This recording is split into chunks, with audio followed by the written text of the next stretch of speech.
Hey guys, and welcome to this week's Obscura Undead music review. I am Azzy. And I'm Mouse. And this week we are going to be reviewing the latest releases from Hapax, Lifeless Past, and Painted Mirror. Alright.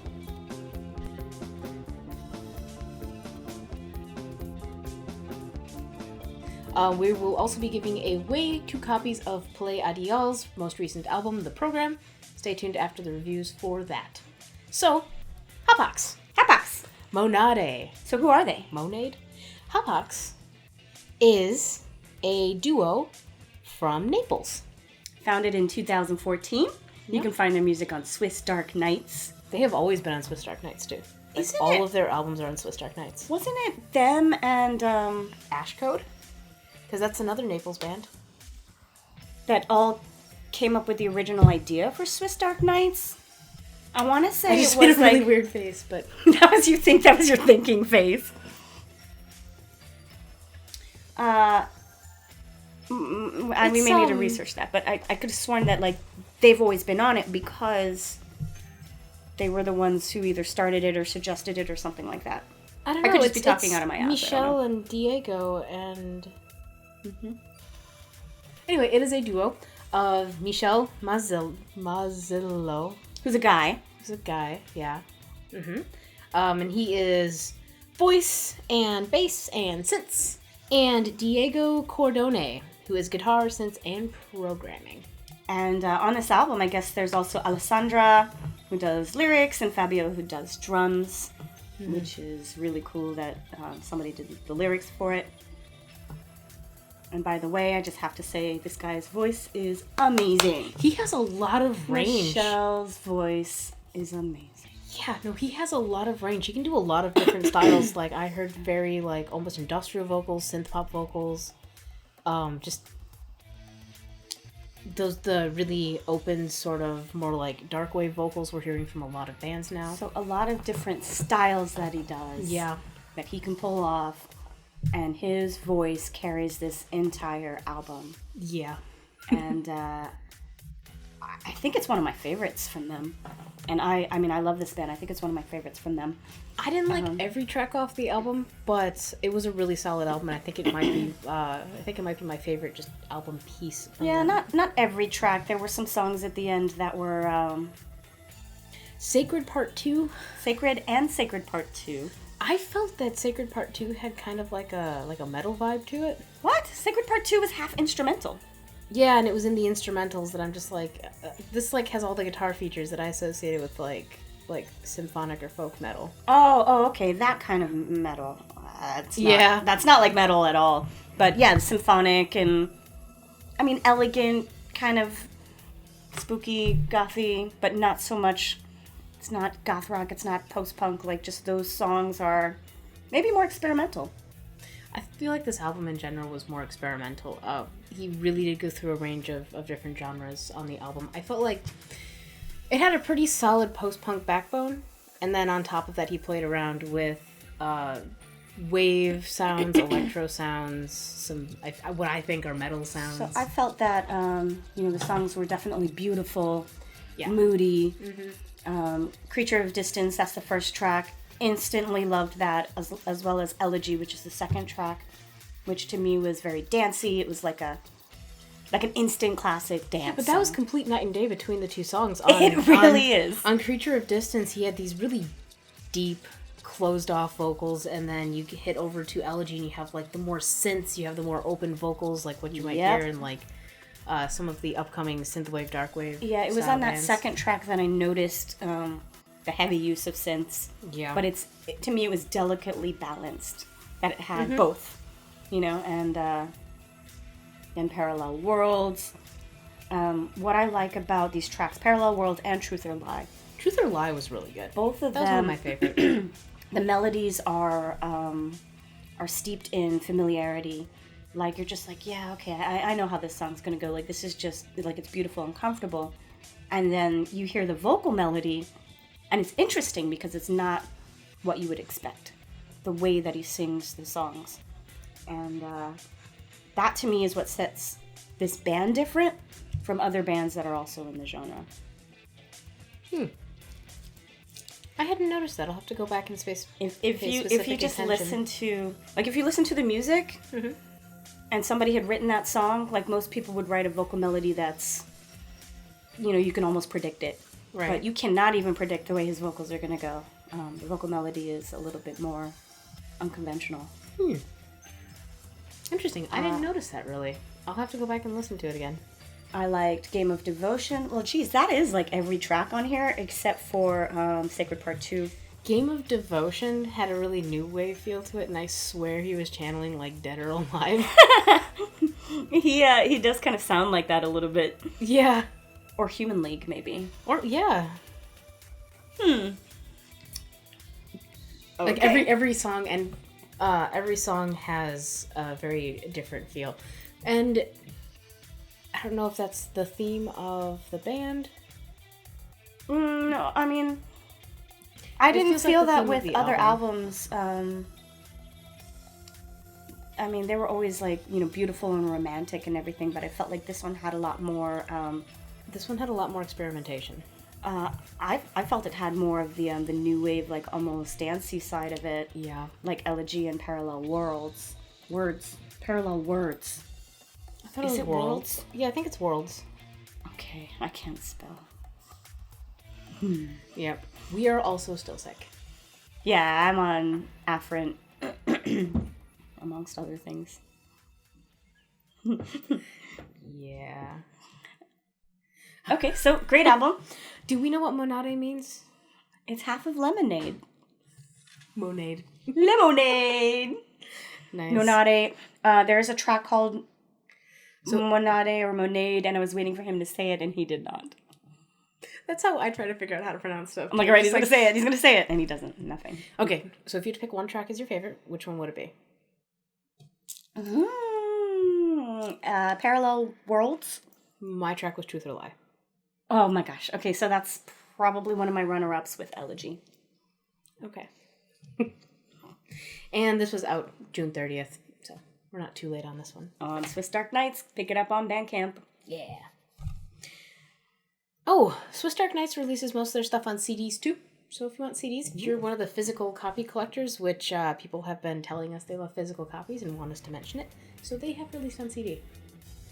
All right, our next album is Painted Mirror's Slow Tide EP. It's, 6 tracks? Sure. It's pretty short. This was released on June 28th. This is a relatively newly formed band. They formed in 2016. They are from Baltimore, Maryland, in the United States. And it is a 4-piece outfit. They have a drummer, and we love bands with actual drummers. And a guitarist and a bassist, and the vocalist is also the keyboardist. Yeah.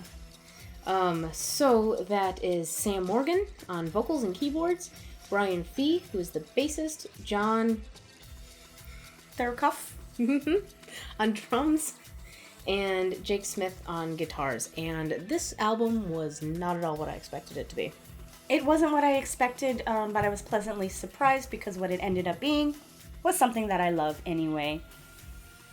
So I think we chose the album because we thought it might be post-punk.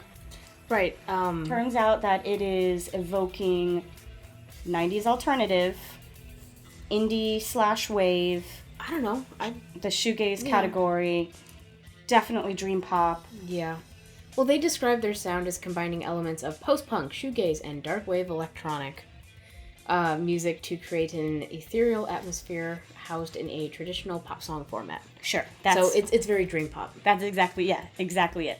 Yeah. So I love this kind of music anyway, or at least I used to be heavily into it in the 90s when it was like exciting and hot, and it really still evoked that like retro inspired sound, which a lot of the new dark wave does.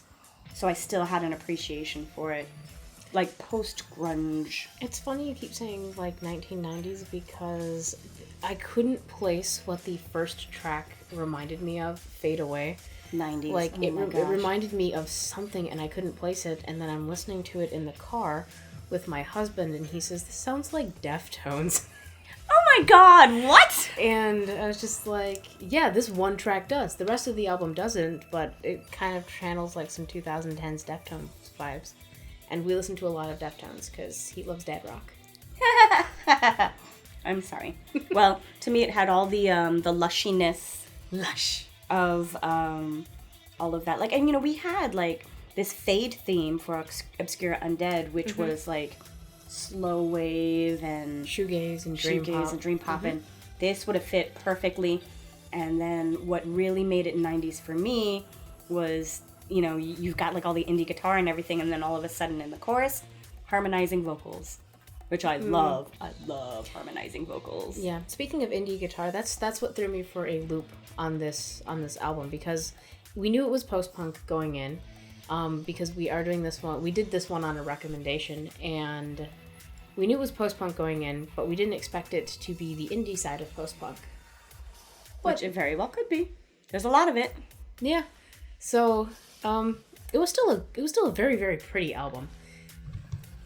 I thought that the last track, Subterfuge, was just super pretty. Subterfuge was amazing. Is there one called Feel It Coming? Feel It Coming was also good. And the title track, Fade Away, I really loved. So, not title track, I'm sorry, the opening track, I really loved. So it was 4 tracks. 3 tracks that I loved. I have no idea how many tracks were on the album. I can't remember. It's all those cold meds. Let me see, I got it right here. Slow Tide, 5 tracks. 5 tracks.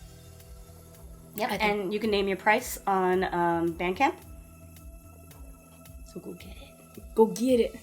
And they have some other singles that came out. Yeah, this is their second EP. They have 2 singles, and this is their second EP. Next is what was... So I listened to Painted Mirror second when I was listening through the albums, because I don't like to listen to one and then the other and then the other and then go back. I like to listen to one and really absorb it, and then the next and then the next. So I was feeling a little after Painted Mirror, because it really like kind of puts you in the couch. Oh, yeah, it makes you zone out, like it makes you feel like you're on drugs and you just zone out and relax. So the next band was an absolute breath of fresh death rocky air.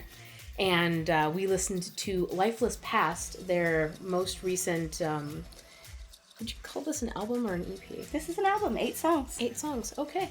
Most recent album, Discarnate Objects, which was released on May 17th. And this is a band from the Netherlands, specifically Amsterdam. So the band's made up of, looks like, 2 dudes. Satori? I'm not going to... Satori, a.k.a. No, I wasn't going to say that. I'm going to try it. Okay. I'm going to try it. I'm brave. A.k.a. Injiro. There's so many J's in it. Yeah, I don't know what to do with these J's. And then there's Maurice Abath, which is much easier to pronounce. He's on synth, samples, and backing vocals. Yeah, whereas, what was it, Satori? Mm-hmm.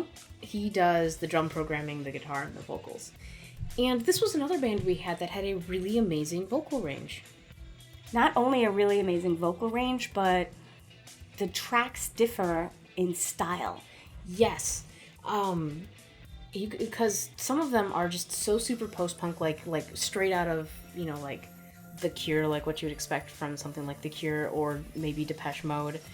And then after that you have like these really hard-hitting death rock tracks that are so like punk guitars and like the yelling vocals, and they're super death rock along the lines of maybe like Christian Death or oh god, I'm so bad at like non-English names. Paralysis Permanente. I definitely heard Christian Death. What's the name of that one band? I'm trying to remember. Where are they from? I don't remember. There's this death rock band, and I thought it was a girl for like 15 years, and it's a guy. So I can't even describe it to you. But anyway, never mind. Yeah, these really strong post-punk wavy vibes with also really strong death rock vibes. And there are a couple of tracks where they sort of mix it, where you find the really strong post-punk vibes on the instrumentals, but then like death rock vocals kind of over it. I thought this album was really well done. I do too. The first, I tried to group them by style. So the first couple of tracks, Witching Hour, Cold Blood, Time Borders, very post-punk.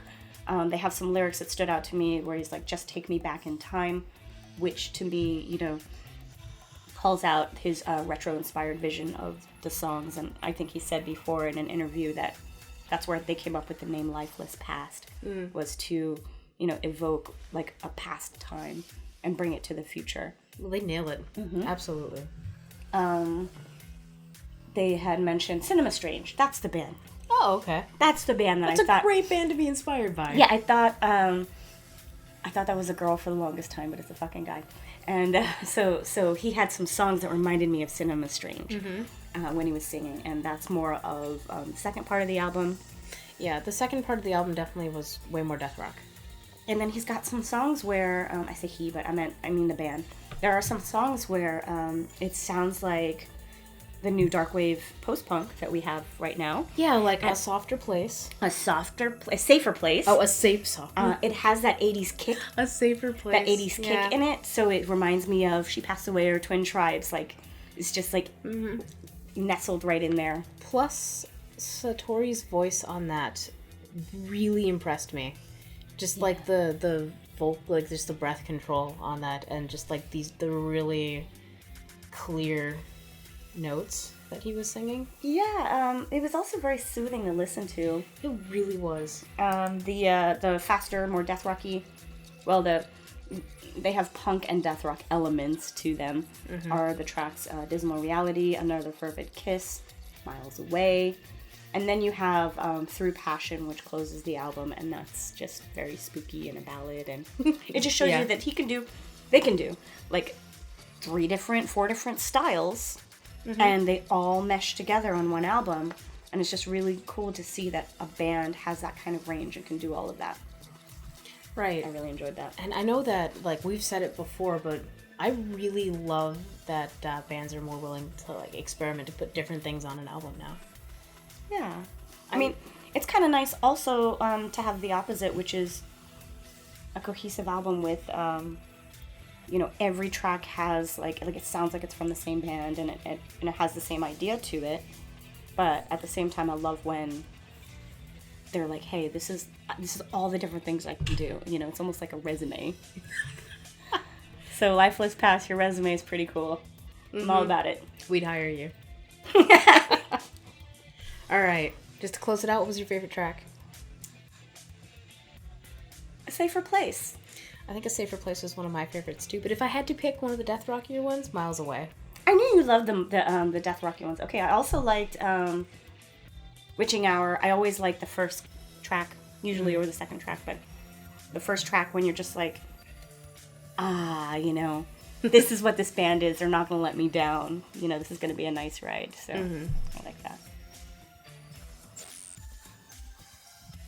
All right, so hope you enjoyed those reviews. Now, we're going to let you know that there's a giveaway in progress right now. Check out last week's show. We had a special question for you. We are giving away 2 copies of Palais Ideal. Palais Ideals. It is Palais Ideal. The program, which is on Cold Transmission. Thank you, Andreas, for sending that over to us. So we are giving you 2 weeks to answer the question, which Ozzy will remind you what the question is. Our question is, who would be in your ideal goth supergroup, and what would you call the supergroup? So have fun with it. Be creative. Leave the comments down below. That's it. That's all you need to do. Oh, yeah, and make sure to participate. You should subscribe, and you know. We can't police that, but we would like you to subscribe anyway. Thank you. I could go police it. No, we're not gonna police it. It's just icing. I know. I'm taking out your ability to troll people. Oh god, you're thinking evil thoughts now, aren't you? No. So, anyway, we would like to also thank our patrons.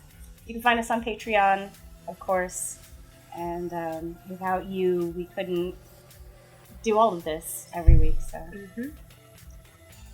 But it's true. Without you kind folks donating on Patreon, we wouldn't be able to do what we're doing. We are currently in the process of getting some t-shirts printed up. This is Danny. No, Danny. So we are in the process of getting some t-shirts printed up.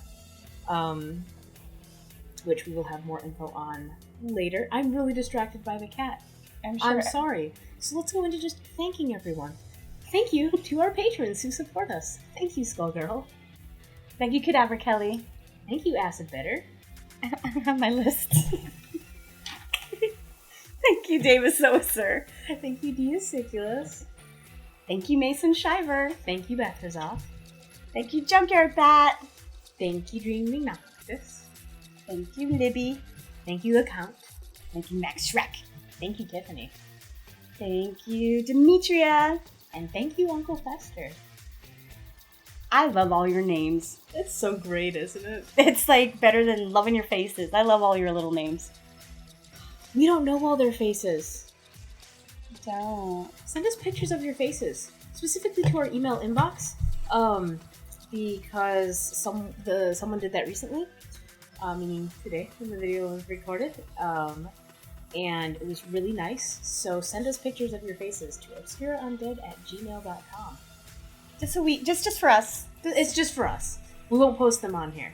We just want to see your faces and connect, who we're talking to every week, with an actual person. Because you're people. And we want to see you as people. I love you. Because we love you. It's true.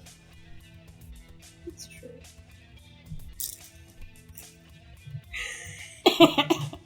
Anyway. Alright. That about wraps it up. Check out our news episode from earlier in this week and check out our music video react episode later this week. Check us out on Facebook, obscuraundead.com as well. Mm-hmm. Subscribe to all the things. Smash the likes. All the things. Give us ratings and reviews and comments and all that good stuff. Yeah, help us spread the plague. Because we are so sick. Have I said that like 4 times? Maybe. Would be just a little. But, yeah, so we do apologize for all the rambling this week. It's all the nuts. Okay, we're not over. See you later. Okay, love you, bye. Despair.